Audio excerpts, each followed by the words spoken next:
Countries like Senegal, of course, have come up with strategies to provide relief packages for Senegalese nationals. Yes. In the case of the Gambia, it seems there is no clear-cut strategy.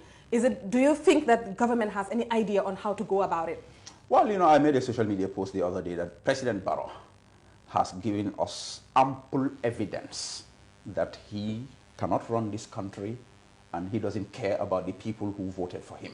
Because since this thing has started, there has not been a single measure to relieve the burden of the macroeconomic effects of this coronavirus. We know countries like Ghana, they've waived utility fees.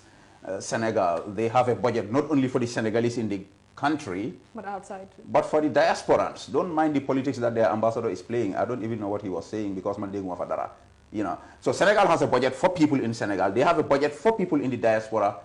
Gambia has done nothing. Mamboure Njai, after telling us that GDP is going to crash down to 2.5% growth, as opposed to the 6.3 that was projected, he goes to the National Assembly and he does the Lebon Lupin. If we give a bag of rice, oil, and I don't know what, to every family, we'll spend 800 million. If we give it to half, we'll have 600 million. And then what's worse, our National Assembly members sat down there and didn't lift a finger. I am so disappointed. Mamboure should not have left that assembly without telling the people's representatives what was government going to do. Nothing was done. And you see, the people are suffering. So now, in the world, everywhere, even Donald Trump, the craziest of them all, is sending checks to Americans to relieve the pain of this macroeconomic crunch. Gambia government, you've done nothing for your citizens. But you come up with emergency laws, lock down markets, arrest people for selling. The other day, somebody was telling me, in Tangier, the women at the seaside, they were trying to sell fish. The police were running after them with guns. Yeah, but they are opening the fish meal factories along the coastline. So what sense exactly. So these people, instead of helping people, they are oppressing people. And Mamboure is saying they've not received a butut for COVID support. And it shows the slave mentality. Is this a time for that, actually? Because I know we are so much used to receiving charity, grants, and loans. Is this the time for that? I mean, it's the slave mentality of the system. They cannot think of themselves. We have a budget of more than $20 billion. And I know because of this macroeconomic crunch and the travel ban, automatically we have savings in the budget. Where is that money? Why can't the government take out our money, tax money, and spend it on the poor and the vulnerable before thinking of what other people will bring for them? Did we vote for IMF or World Bank or ADB, or we voted for Adama Barrow and his ministers? This government has failed and have demonstrated their incompetence amply in front of every Gambian. Gambians have an opportunity in 2021.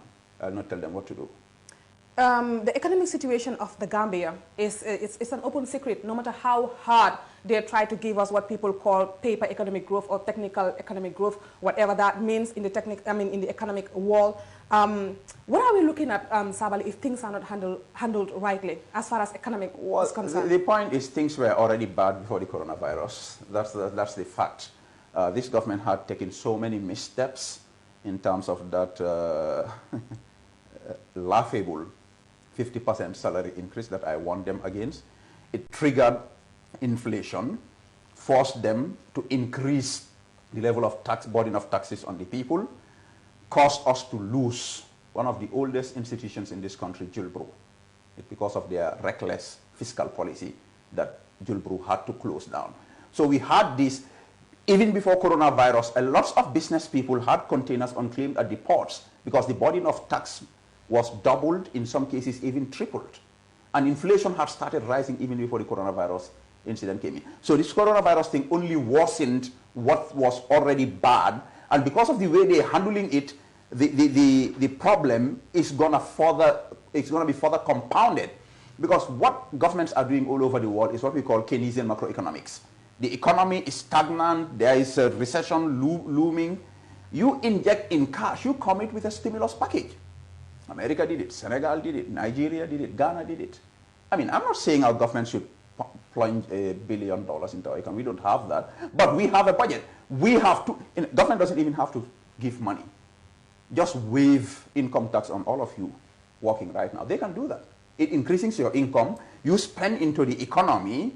It creates what we call the multiplier effect, and all the adverse effects at some level could be corrected for the economy to stabilize and then grow.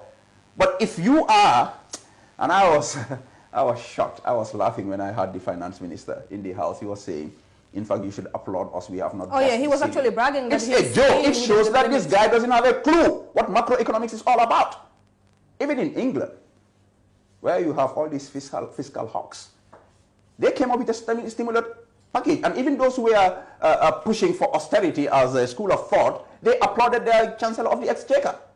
And you have a joker in our National Assembly telling us we should applaud him for ruining our economy. What is the way forward? Well, the way forward, I think, is for Gambians to increase the pressure on this government, because that's the only way they can. Unfortunately, we are stuck with them until 2021. They are in charge. They are doing nothing. Not a single cup of rice is given to even beggars in this country. All we see is a few incidences of people going with bags of rice in the name of the First Lady trying to capture voters. They're doing nothing in terms of support. Do you think this coronavirus situation is being politicized? It is absolutely. Left, right, and center. I have an article on that. Maybe it will come before the end of the week. I mean, I will receive it and publish it. But Barrow has politicized it. They're giving rice only to people who are supporting NPP. The rest are left to their own. It's a terrible situation. And I think, like I said, unless government acts, it's going to get worse.